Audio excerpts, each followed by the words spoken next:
Welcome! Today we're going to talk about this beautiful 2017 Tesla Model S 75D.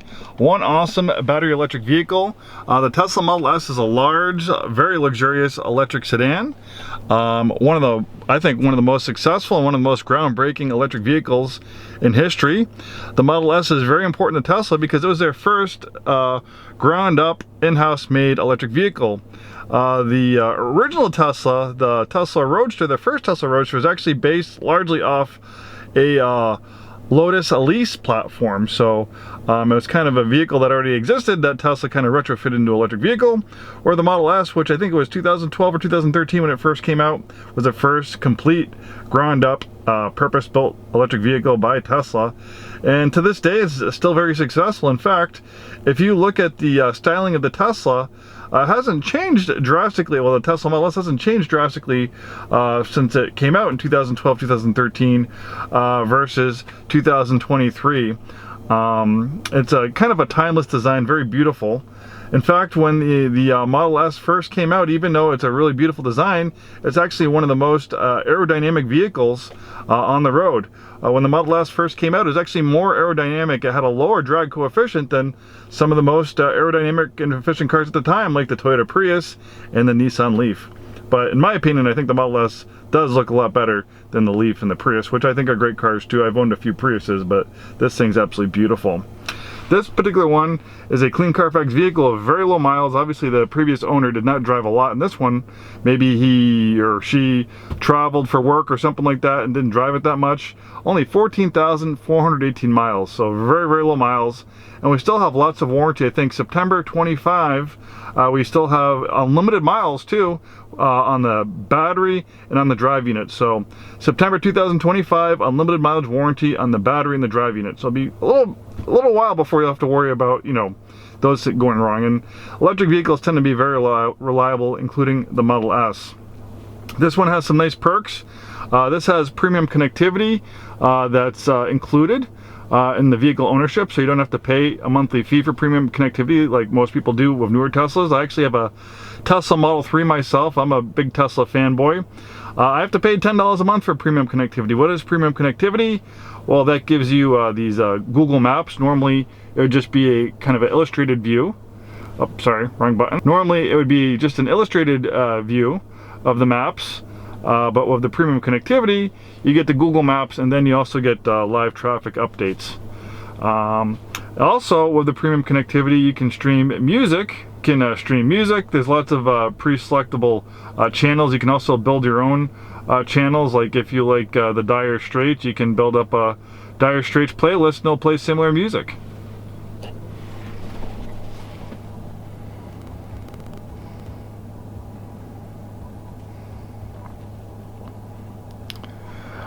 You know, I'm a musician. I love listening to music, so I'm constantly building or doing playlists in my Tesla.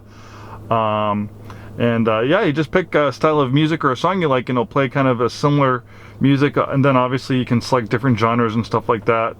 And then you can stream from your music from your phone, obviously. And I think now they also added Apple Music as well. So there's a lot of options to enjoy entertainment. And then we have the toy box and stuff like that.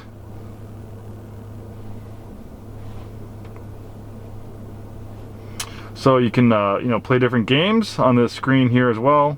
And then they have some silly toys and parlor tricks like the the whoopee cushions, sketch pad, things like that. All right. So more about the vehicle software. This actually has some pretty cool software. This has enhanced autopilot. Right now, enhanced autopilot is a $6,000 option if you want to buy a brand new Tesla. Enhanced autopilot enables your car to navigate highways to your destination, automatically change lanes so you don't get stuck behind slow cars, parking in a single touch, and sum your car from a parking space. Available features vary based on market. Every driver is responsible for remaining alert and active when using these features and must be prepared to take action at any time. So I'll actually do a little drive with you in this vehicle. put a GoPro on, and we'll take this on the highway and I'll show you how the enhanced autopilot works. It's pretty cool. My Tesla actually has the full self-driving, which is one software step higher than the enhanced autopilot. Enhanced autopilot is basically like full self-driving, but it's just for the highway, not for the roads. And if you do want to upgrade eventually to full self-driving, which you could in this, they actually give you a discount. So basically, I think full self-driving right now is $15,000 or $200 a month. If you wanted to upgrade to it, since you already have enhanced autopilot, they would just take the $6,000 off the price of the full self-driving, or if you just want to subscribe to it, I think it's $99 a month versus $200 a month if you just want to subscribe to the full self-driving software. So we'll show you more about that. Looks like we have some more updates available as well. Tesla is the master of the over updates. They're constantly updating it, adding features, improving the display, improving functionality, making it safer, making it better. This is one of the few cars that actually gets better with age, not more obsolete. And that's thanks to Tesla's amazing over-the-air update.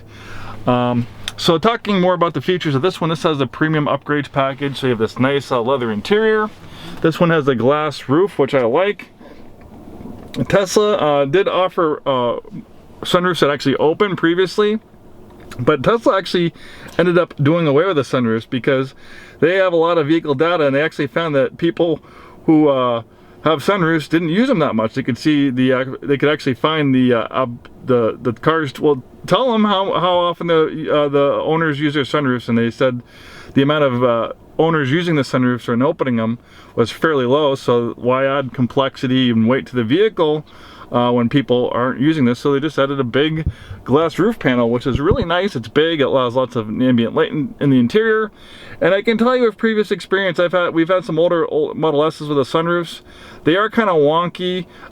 They seem like they could break and freeze up easily. You have to service the trucks and stuff like that. And when something like that breaks, it can be expensive to fix. So I would rather just have a glass roof panel like this than one of the older opening sunroofs on a Model S, because I think it'll just lead to trouble down the road. And that's just my opinion. Who knows the real deal about that. All right, so much to talk about. So we have a power adjustable steering wheel that tilts and telescopes. The Model S is definitely more upscale than the Model 3.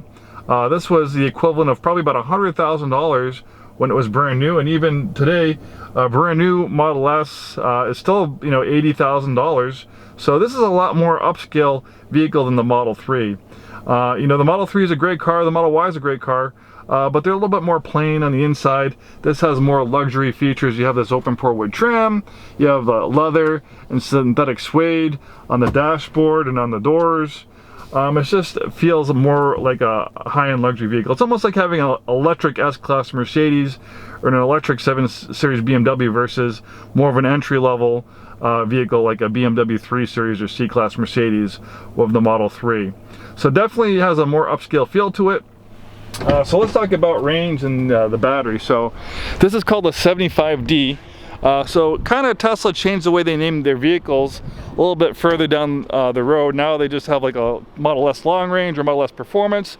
But before, Tesla actually used to name their vehicles based on the size of the battery. So this being a Model 75D, that means it had a 75 kilowatt hour battery. So you have a fully charged range of about 200-250 miles, depending on the way you drive, outside temperature, things like that. There's a lot of different variables that can affect the range of a Tesla or an EV in general. Being a larger luxury sedan, you have a nice spacious interior, a little bit more of a pleasurable place to be in the back seat, being a larger sedan versus a smaller Model 3. And then let's talk about D. What does D stand for in the name? So 75 is the size of the battery. D stands for dual electric motor, so it has a motor in the front and the motor in the back. When the Model S first came out, it was actually only available in rear-wheel drive.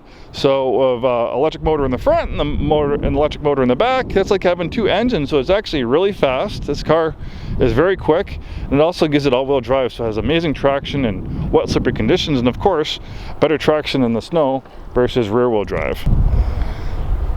So we have a power rear liftgate, decent sized cargo area. You can lift this cargo area cover and fold down the rear seats for more cargo space. There's even a little bit extra storage under here and a charging cable.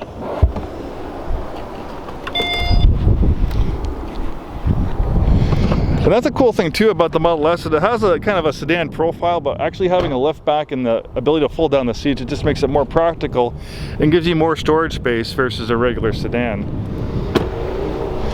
Really nice styling. 2016, the Tesla Model S had a pretty big facelift, so the styling was a lot more modernized in 2016, so obviously that benefits this nice 2017 model. And another benefit of being an EV is that since we don't have an engine here, we have more space, more storage in the form of a frunk. Also a safety feature, without an engine here, you have a crumple zone that's about 60% larger than the crumple zone with a car with an engine in the front. So you have all this space here to absorb crash energy in a frontal collision. Also with extremely low center of gravity, with those batteries being slung so well, this has sports car-like handling and a very, very low rollover risk. So if you look up the NHTSA crash test data, the 4 safest cars on the road, or some of the 4 safest cars on the road, I think they are the 4 safest cars on the road, are the Tesla Model 3, Model Y, and S and X. So it's not only an amazing battery electric vehicle, but if you value your safety and your family's safety, you're also driving in one of the safest vehicles on the road, which is pretty amazing. Now, that being said, let's hop in and take it for a spin on the highway and check out that enhanced autopilot. It's always nice getting behind the wheel of a Tesla, so smooth and so quiet. A very stark difference from driving a gas-powered vehicle. After driving gas-powered vehicles for a long time, it's almost mind-blowing to get behind a vehicle like this and feel how smooth and quiet it is, and then go back to a gas car. Just like the feeling of a transmission shifting almost feels annoying compared to the smoothness and linear power delivery you get from an electric vehicle like this. Okay, so I have the navigation set. So for navigate on autopilot to work, generally you want to navigate to a destination. So I have the navigation set up to take us to Olympia, Washington. 500 feet, turn right onto 54th Avenue East. Then take the Interstate 5 South ramp on the right. We're probably not going to go all the way to Olympia, but it'll just give us an idea about how the enhanced autopilot works. And there are different settings. If you go here while we're at a stop, I can show you. So you have customize navigate and autopilot. Enable at the start of every trip, yes. Speed-based lane changes, pretty funny, disabled, mild, average, and mad max. Exit passing lane, yes, no. Require lane change confirmation, yes. So you are able to customize it and kind of make it a little bit more towards your liking. So like I said, navigate on autopilot. Well, like I said, enhanced autopilot is basically like full self-driving for the highway. So like my car has full self-driving, so it will change lanes and it will navigate on roads like this, which this won't do, but it will change lanes and navigate on the highway. So basically from the on-ramp to the off-ramp, the vehicle is self-driving to a degree. Self-driving meaning that they still want you to keep your hand on the wheel, they still want you to pay attention in case the unlikely event of something going wrong, the car gets confused, you'll still need to intervene. But the thing with over-the-air updates and having the enhanced autopilot safe feature is that it's always getting better. So turn right onto 54th Avenue East. Maybe enhanced autopilot might be at a certain level right now, but since you own enhanced autopilot, you're going to get all future software updates for the enhanced autopilot, and Tesla is constantly making it better, making it safer, so you'll continue to benefit as long as you own this vehicle with the enhanced autopilot software. Because you own the software, it's not a subscription. The enhanced autopilot software comes with this car, and it entitles you to have all future updates of that enhanced autopilot software. Obviously there are some limitations on the vehicle. Obviously as the vehicle gets older, the cameras and computers are getting older as well. You can update certain features, like this has an older full self-driving computer. You can update that one, but there are things that you won't be able to update, like on the new 2023 Teslas, they have what they call hardware 4, which is the latest generation of cameras. Like my Tesla, even with a full self-driving computer, I don't have the latest cameras and functionality. So obviously there are some limitations. All right, so we're on the highway. So I'm going to put the enhanced autopilot on. So putting the enhanced autopilot on, I'm going to use this selector right here. It's kind of hard to see on camera, but basically it's almost like the cruise control button if you're familiar with a Mercedes. The newer Model S's have a different system, but the older Model S's, they have a Mercedes style cruise control controller to operate the autopilot, which basically is like a traffic aware cruise control. So I'm going to put that on, kind of move this off into the lane. So the autopilot is on. I'm gonna, we have it at 60 miles an hour, so I'm gonna up it to 65. And here we are, navigating on our way to Olympia. So there's a screen right there, so I can kind of see all the vehicles around us. You can see now that it's confirming lane change. So confirm lane change to follow route, use turn signal. So I'm gonna put the turn signal on, and it's gonna change lanes. Very nice.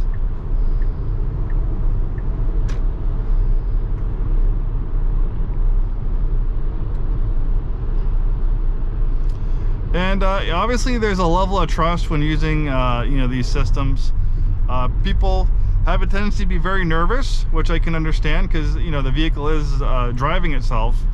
But, you know, as you get more comfortable with the system and the software, you know its limitations, you're going to find it to be quite a luxury. You know, you wouldn't imagine the amount of mental energy it takes just to keep your car centered in your lane on the highway. Especially like driving at night. I was driving my Tesla last night in the dark, and you know, being able to put on the autopilot or the full self-driving while driving at night is a big difference, because sometimes I struggle to see you know, the lanes and keep the car centered in the lanes, but the car just does a great job doing it on its own with these amazing driver's assistance systems. And if you have your hand off the wheel, the Tesla is gonna every once in a while urge you to kind of shake the wheel a little bit, not to disengage the system, but just to kind of say, hey, I'm paying attention. If you twist the wheel too hard, it'll actually disengage the system, but that's by design, because Tesla wants the driver to always have complete control of the vehicle. They don't want the vehicle to be able to overpower the driver. So if all of a sudden the car wants to do something wacky and all of a sudden changes in the next lane, if I have a grip on the wheel, that won't happen. I'll just override the vehicle's decision. So that's why, and as you can see, it's telling me right now to jiggle the wheel a little bit. And now that they call it a nudge, just went away. So this lane's starting to slow down, so it's probably gonna want to change lanes. You can see, okay, confirm lane change. I'm gonna put the turn signal on, and it's changing lanes for me, and then we're on our way. And you know, for me, driving on the highway is kind of one of the most torturous aspects of driving. So just to be able to have the car take this mental workload off me allows me to, you know, kind of open my brain up a little bit more. I guess is a way of describing it. I can think, I can look around, and I'm not quite as fixated as driving as I normally would. Obviously, I am still paying attention, because like I said, the systems can sometimes have hiccups, and you need to be paying enough attention to be able to intervene. But I just can't describe how nice it is to drive on the highway. It's to the point now, like if I have to run errands for work, if I have to drive on the highway for any distance, I'm usually going to take a Tesla just because it's the least amount of work for driving like this. A lot of times I'll even take my own Tesla, and as a used car manager, I can pretty much drive any car on the lot. No one's going to question me. But you know, when it comes to driving like this, it doesn't matter if it's a $100,000 Range Rover. One of the ultimate luxuries is not having to drive. All right, well, I think that just about ends our little drive with the enhanced autopilot. Obviously, it's pretty non-dramatic. If you're interested, like in the full self-driving, if you check out our YouTube page, I do have some drives with the full self-driving and some of the other Teslas, if you're curious about, you know, how those systems work. Great systems, great cars, amazing charging network. There's a reason why in the news we see so many people, GM, Ford, Volvo, Rivian, all switching to the Tesla style chargers. And you know, Tesla still has the proprietary charging network, 25,000 superchargers, the majority of them in the United States. So you can pretty much drive anywhere in the country using the supercharging network. Like if I wanted to navigate towards Spokane, which is way out of the range that we have right now. I mean, Spokane's like 250 miles.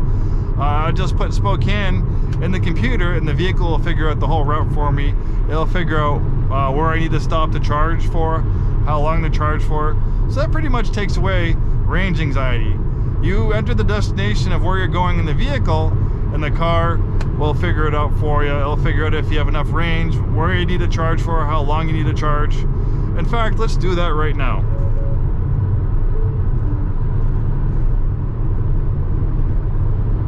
Rather than just tell you, I'm just going to put Spokane in here. And a nice thing too, obviously you don't want to be too distracted, but having the car drive itself allows me to take my eyes off the road for a couple seconds to enter in things there. Obviously not too long. So right now I put Spokane, Washington in the, so North Bend, let's see here. So I'm going to stop at North Bend to charge, I'm going to stop at Moses Lake to charge, and then I'll make it to Spokane. So I'll make it to North Bend about 35% range. I'll charge for about 25 minutes. So it figures it all out for you. All right, well there we have it. That completes our little drive in this Tesla Model S with the enhanced autopilot. Hopefully this is informative, whether you're interested in this vehicle or just enhanced autopilot Model S's in general. Thanks for watching and hope to see you soon.